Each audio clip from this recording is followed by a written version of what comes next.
iconicity, or how a sign sometimes looks like what it represents, either physically or by its actions.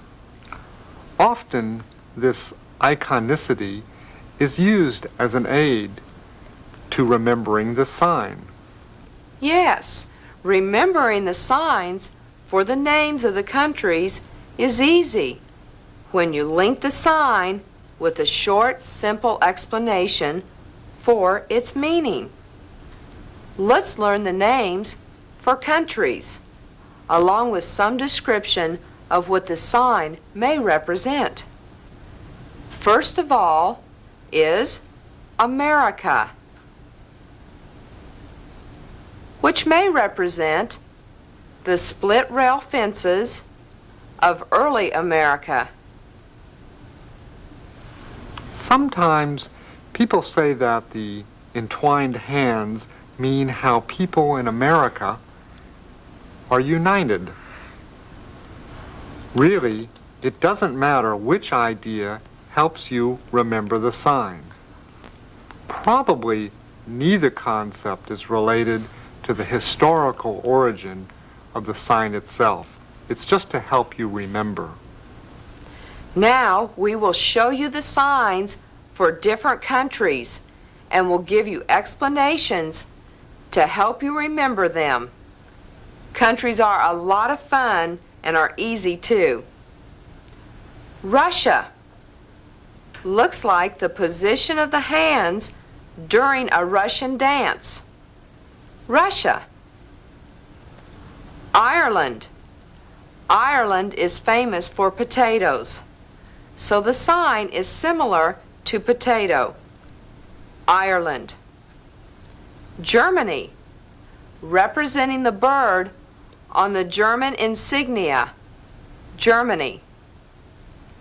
Italy. Italy is predominantly a Catholic country, so we initialize the sign for Catholic. Italy. England, like the Englishman holding his hands over his cane. England.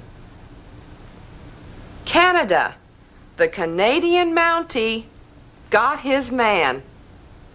Canada.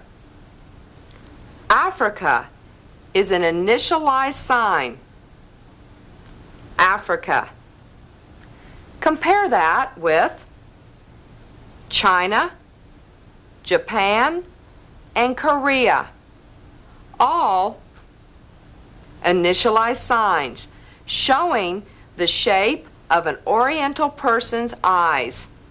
China, Japan, and Korea. Now, I will show you signs for a few states. Not many states have signs.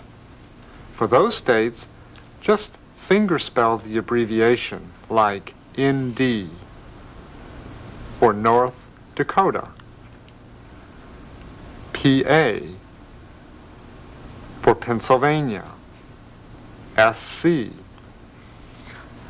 South Carolina, GA, Georgia, FLA, Florida. Some states have an accepted sign name, like New York, Texas, California.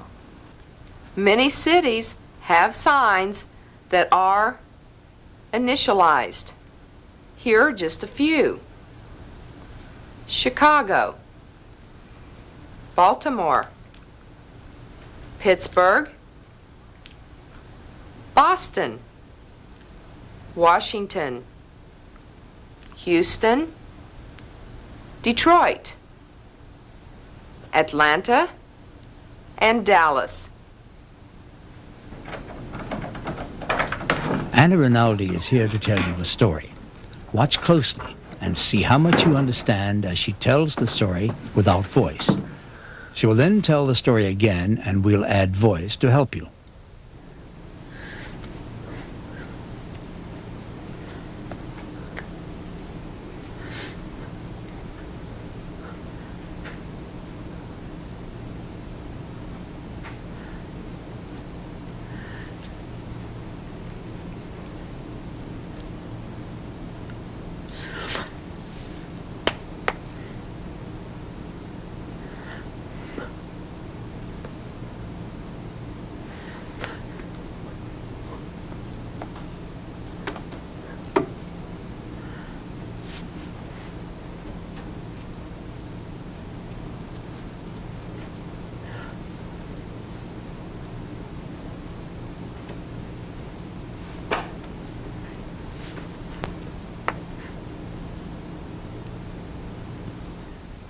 How much of the story did you understand?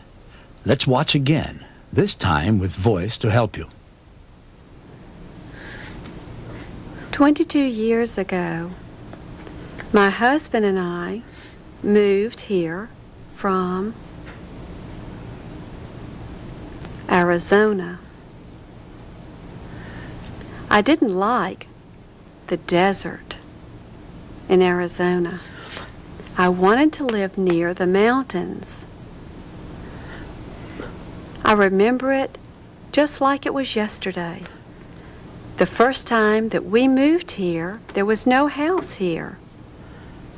We lived over there in a trailer. It was a very small trailer, but we didn't care. It was more important that we lived near the mountains.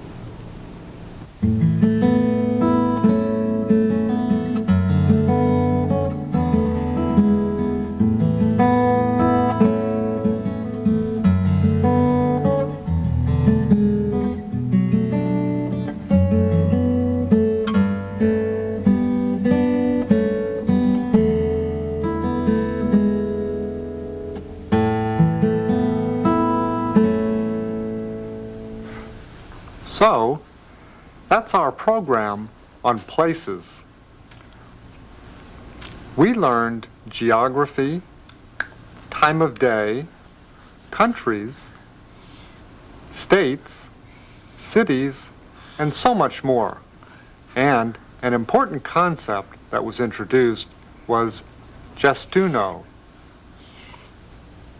Yes, there has been a lot of interest in standardizing signs internationally. It seems that a nonverbal language, like sign language, would be the ideal way for even hearing people from different countries to communicate with each other. On the surface, that seems true.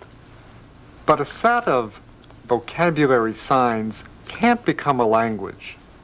It needs to be adopted and used by a group of people so that it can develop a syntax and grammar, like ASL. That's all for now. See you next time for On the Other Hand.